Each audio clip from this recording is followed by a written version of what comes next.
நடிகருங்கிறதுலாம் கிடையாது. பண்ணையாருன்ற மனநிலை இருக்காரு. நான் வெளிப்படையாக சொல்றேன்.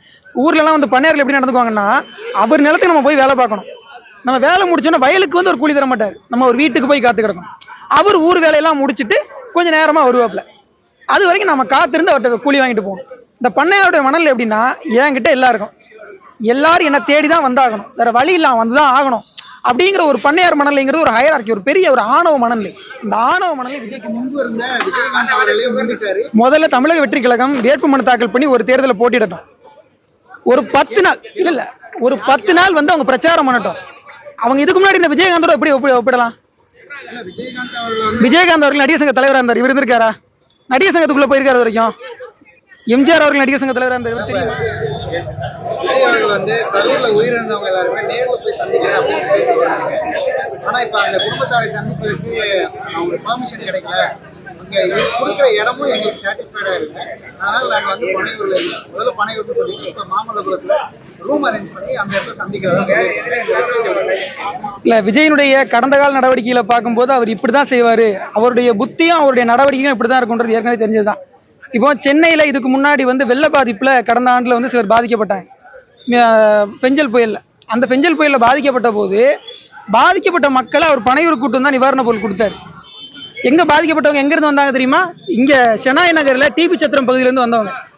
சென்னைக்குள்ள இருக்கிற டிபி சத்திரத்தில் இருக்கக்கூடிய மக்களே நேரில் வந்து பார்க்காத விஜய் கரூருக்கு போய் பார்ப்பாரா, கன்னியாகுமரிக்கு போய் பார்ப்பாரா? எந்த ஊருக்கு அவர் போக மாட்டார். ரெண்டாவது, ஒரு தலைவர் வந்து அப்பப்போ வெளியே வரணுங்க. வெளியே வந்தாதான் தொண்டர்களுக்கு இன்னைக்கு இல்லைனாலும் நாளைக்கு நம்ம தலைவர் நம்ம பார்த்துடலாம் அப்படிங்கிற ஒரு நம்பிக்கை இருக்கும். இன்னைக்கு விட்டா நாளைக்கு பார்க்க முடியாது. அந்த ஒரு பயத்திலையும் அந்த ஒரு ஆர்ப்பரிப்புலையும் தானே கரூர்ல அவ்வளவு பேர் செத்து போனாங்க. இன்னைக்கு விட்டா நாளைக்கு விஜயை பார்க்க முடியாது. அந்த ஆர்ப்பரிப்பு என்னைக்குமே தலைவர் கொடுக்கக்கூடாது. நம்ம தலைவர் நம்ம இன்னைக்கு விட்டாலும் நாளைக்கு பார்த்துடலாம், இன்னைக்கு நைட்டு பார்க்க முடியாது, நாளைக்கு காலைல பார்த்துடலாம். அந்த நம்பிக்கையை வந்து ஒரு தலைவர் ஒரு தொண்டனை கொடுக்கணும். அதை கொடுக்காத விஜய் இந்த மாதிரி தான் பண்ண முடியும். தொடர்ந்து களத்துக்கு வரணும். ஸோ இப்படி வராம வீட்டுக்குள்ளேயே இருக்கிறது, இந்த சில நேரங்களில் சொல்லுவாங்க வயசுக்கு வந்த பொண்ணு மாதிரி வீட்டுக்குள்ளே இருக்குன்னு சொல்லி சிலர்லாம் வந்து திட்டுவாங்க. இன்னைக்கு வயசுக்கு வந்த பெண்கள் கூட வெளியே வரணும்னு விடுதலை கேட்டு வெளியே வந்து நல்லா வேலை பார்த்துட்டு இருக்காங்க. சிறப்பாக அவங்களுடைய செயல்பாடுகள்லாம் இருக்கு. ஆனா ஒரு நடிகர் தன்னை பொத்தி வச்சு, அதாவது இந்த அரிசியை பதுக்கி வச்சா அரிசியோட விலை ஏறுன்னு சொல்லுவாங்க தெரியுமா? அந்த மாதிரி தன்னுடைய அந்த வெளிச்சத்தை வந்து பதுக்கி வச்சா அதன் மூலமா மக்கள் கூட்டம் அதிகமா கூடும் அப்படின்னு விஜய் நினைச்சிட்டு இருக்காரு. ஸோ உங்களை பதுக்கி வச்சு பிரயோஜனம் கிடையாது. நீங்க பதுக்கி வைக்கக்கூடிய விலை பொருள் கிடையாது, சரக்கு கிடையாது. நீங்க வந்து வெளியே வர வேண்டிய தலைவர், மக்களுக்காக போராட வேண்டிய போராளியா இருக்கணும். இருக்கிறீங்களா? இல்லை. ஸோ இப்படிப்பட்ட மோசமான ஒருத்தரை தலைவராக மாற்றணும்னு இந்த சிலர்லாம் ஆசைப்படுறாங்க. அணில் குஞ்சுகள்லாம் ஆசைப்படுது. அதனால அதெல்லாம் விட்டுட்டு உண்மையாக தன்முனைப்பாக வந்து போராடக்கூடிய தலைவர்களை தான் மக்கள் எடுத்துக்கணும். அவங்கள தான் உண்மையாகவே மக்கள் வந்து ஏற்றுக்கணும். அதை விட்டுட்டு இந்த மாதிரி வாங்க வாங்க ஒவ்வொரு முறையும் அவர் வீட்டு வாசல தவம் கிடக்கிறதெல்லாம் வேலைக்கு ஆகாதுங்கிறதா என்னுடைய கருத்து. நடிகருங்கிறதுலாம் கிடையாது. பண்ணையாருன்ற மனநிலை இருக்காரு. நான் வெளிப்படையாக சொல்றேன். ஊர்லலாம் வந்து பண்ணையார்கள் எப்படி நடந்துக்குவாங்கன்னா, அவர் நிலத்துக்கு நம்ம போய் வேலை பார்க்கணும். நம்ம வேலை முடிச்சோன்னா வயலுக்கு வந்து ஒரு கூலி தர மாட்டார். நம்ம ஒரு வீட்டுக்கு போய் காத்து கிடக்கணும். அவர் ஊர் வேலையெல்லாம் முடிச்சுட்டு கொஞ்சம் நேரமா வருவாப்ல. அது வரைக்கும் நம்ம காத்திருந்து அவர்கிட்ட கூலி வாங்கிட்டு போகணும்.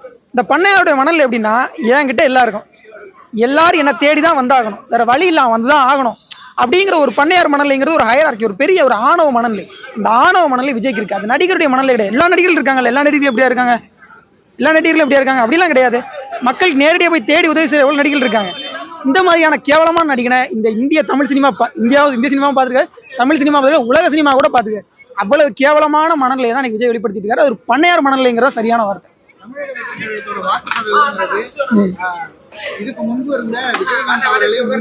முதல்ல தமிழக வெற்றி கழகம் வேட்புமனு தாக்கல் பண்ணி ஒரு தேர்தலை போட்டிடட்டும். ஒரு 10 நாள் இல்ல ஒரு 10 நாள் வந்து அவங்க பிரச்சாரம் பண்ணட்டும். அவங்க இதுக்கு முன்னாடி இந்த விஜயகாந்தோட எப்படி ஒப்பிடலாம்? விஜயகாந்த் அவர்கள் நடிகர் சங்க தலைவராக இருந்தார். இவர் இருந்திருக்காரா? நடிகர் சங்கத்துக்குள்ள போயிருக்காரு வரைக்கும். எம்ஜிஆர் அவர்கள் நடிகர் சங்க தலைவராக இருந்தார். இவர் தெரியுமா?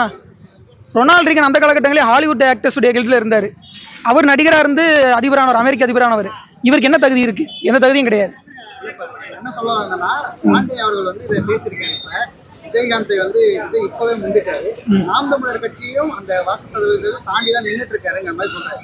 உண்மையா? பாண்டே என்னைக்கு உண்மை பேசியிருக்காரு? இந்தியாவில் பிரதமர் மோடி வந்து ஆட்சியேற்ற பிறகு இந்தியாவில் ஒரு மத வன்முறை கூட, ஒரு சமூக கலவரம் கூட நடக்கல, எந்த கம்யூனல் ரையாட்டும் நடக்கலன்னு பச்சை போய் பாண்டே சொன்னார். நான் சொல்றேன், நாடாளுமன்றத்தில் உங்களுடைய அமைச்சர் கொடுத்த அந்த பதில் இருக்கு. இந்தியாவில் ஒரு 3-4 ஆண்டுகளுக்குள்ளே 3000 கலவரங்கள் நடந்திருக்கு. சமூக கலவரங்கள், மத கலவரங்கள், சாதி கலவரம் நடந்திருக்கு. இது எதுவுமே தெரியாத பாண்டே, தெரியாத மாதிரி நடிச்சுக்கிட்டு பாண்டே அவர்கள் பொய் சொன்னார். இதே மாதிரி பாண்டே எத்தனை பொய்யை மறைச்சிருக்காருன்னு யாருக்கு தெரியும்? ஸோ பாண்டே அவர்கள் சொல்றதெல்லாம் உண்மை கிடையாது. பாண்டே அவர்கள் சர்வே எடுக்கலாம், அவரால் எலெக்ஷன் நடத்த முடியுமா? அவர் எலெக்ஷன் கமிஷனரா? கிடையாதுல்ல. பாண்டே பொய்களை தான் பேசுவார். அவர் பொய்களை பேசியே பழக்கப்பட்டவர். அவருடைய பொய்கள் தெரியாத பத்திரிகையாளர்கள் அவர் ஏமாத்திட்டு பேட்டி கொடுத்துடலாம். என்ன மாதிரி ஆளுங்கிட்ட அது முடியாது.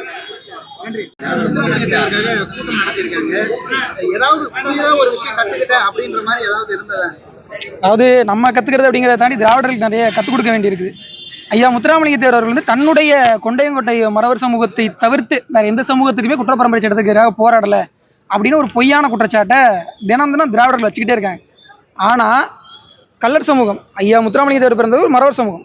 கல்லர் சமூகம் வந்து மதுரைக்கு வெளியே அந்த பகுதியில் இருக்காங்க. அவங்கள வந்து அவங்களுக்காக போராடினவர் ஐயா முத்துராமலிங்க தேவர். கைரேகை வைக்காத விரலை வெட்டிக்கோன்னு சொன்னவர், உசிலம்பட்டி கல்லர் இளைஞர் மாநாட்டில் பேசினவர், பல விதங்களில் குற்றப்பரம்பரை சட்டத்தால் பாதிக்கப்பட்ட பல மக்களுக்காக போராடினவர். இது எதுவுமே தெரியாத அந்த கம்பம் முழுக்க, அந்த பகுதி முழுக்க ஒரு பெரிய பேரணியை நடத்தி ஐயா முத்துராமலிங்க தேவர், ஐயா ராமமூர்த்தி அவர்கள், இப்போ ஜீவா அவர்கள், இவ்வளவு பேர் வந்து சேர்ந்து நடத்தின அந்த பேரணி அன்னைக்கு வந்து அது பெரிய மதுரையவே ஸ்தம்பிக்க வச்ச ஒரு பேரணி. இதெல்லாம் குற்றப்பரம்பரை சட்டத்துக்கு எதிராக நடத்தப்பட்ட பேரணி. ஆனால் திராவிடர் கழகமும் திராவிட இயக்கங்களும் அவங்களுடைய இதழ்களில் அவங்களுடைய காணொலிகள் என்ன சொல்றாங்கன்னா, முத்துராமலிங்க தேவர் தன்னுடைய சாதிக்காக மட்டும்தான் போராடினாரு, அதை தவிர வேறு எந்த சாதிக்காகவுமே போராடலை. அந்த குற்றப்பரம்பரை சட்டத்தை ஒரு சின்ன வட்டத்துக்குள்ள அடக்குறாங்க.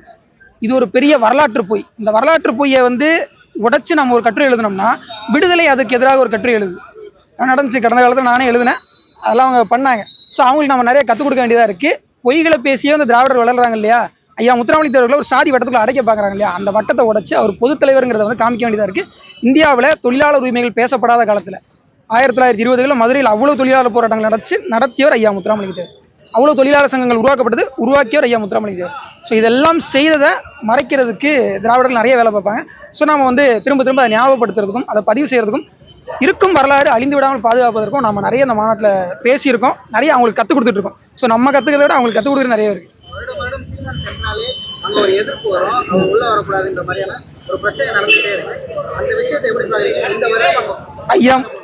ஐயா முத்துராமலிங்க தேவர் அவர்கள் மீது இவ்வளவு அவதூறுகளை பரப்பக்கூடிய திராவிட கட்சியினர், ஐயா மு.க. ஸ்டாலின் அவர்கள் போறாரு, அதிமுகவினர் போறாங்க, அதிமுக தங்க கவசம்லாம் கொடுத்தாங்க. அதாவது சேறு பூசிட்டு தங்க கவசம் கொடுக்கறதுலாம் அதிமுகவில் மட்டும்தான் முடியும்.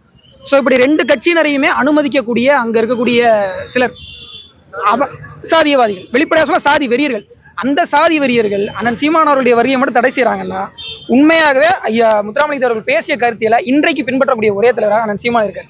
அந்த பயம்தான் ஒரு தலைவரை மீட்டெடுக்க அவருடைய வாரிசாக இன்னொருத்தர் வந்துட்டாங்கன்னா கண்டிப்பாக பயப்படுவாங்க. அந்த பயம்தான் அவங்களுக்கு வந்திருக்கு, வேற ஒன்றும் கிடையாது. இந்த ரெண்டு கட்சிகளையுமே நம்ம பார்த்தாலே நம்மளால தெரிஞ்சுக்க முடியும், இவங்க எந்த விதத்துலையுமே ஐயா முத்துராமலிங்கத்துடைய அந்த கொள்கையை வந்து காப்பாற்றுறவங்க கிடையாது.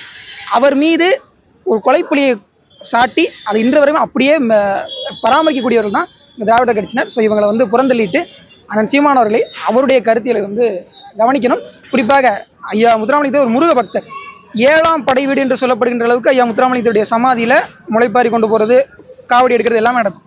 இவ்வளவு நடக்கக்கூடிய அந்த பகுதிக்கு பக்தியோட போகணுமா, அராஜகத்தோட அடாவடியோட போகணுமா? பக்தியோட தானே போகணும். அராஜகத்தோட அடாவடியோட அந்த வாகனங்களில் வந்துட்டு ஒரு ஆர்ப்பரிச்சுக்கிட்டு போகக்கூடிய அந்த பொறுக்கி மனநிலை தியேட்டருக்கு போகக்கூடிய ரசிகர்களுக்கு வரலாம். அதுவே தப்பு, தியேட்டருக்கு போகக்கூடிய ரசிகர்கள் கூட வரக்கூடாது. ஆனால் ஒரு கோவிலுக்கு போகக்கூடிய இந்த நபர்களுக்கு எப்படி வந்துச்சு? ஒரு முக்குளத்தூர் சமூகத்தை சேர்ந்த ஒரு நண்பர் என்கிட்ட சொன்னார், உண்மையாகவே ரொம்ப வருத்தமாக இருக்குது, 7ஆம் படை வீடுன்னு சொல்லப்படக்கூடிய ஐயா முத்துராமலிங்கத்துடைய சமாதிக்கு இப்படி வர்றது எனக்கு பிடிக்கல. இதை செய்கிறவங்களும் யாருன்னு கேட்டீங்கன்னா ஒரு சிலர் தான். தேவர் வேற, தேவர் சமூகம் வேற, ரெண்டுத்துக்கும் வேறுபாடு இருக்குங்கிறத மீண்டும் ஒரு தடவை ஞாபகப்படுத்திக்கிறேன். நன்றி.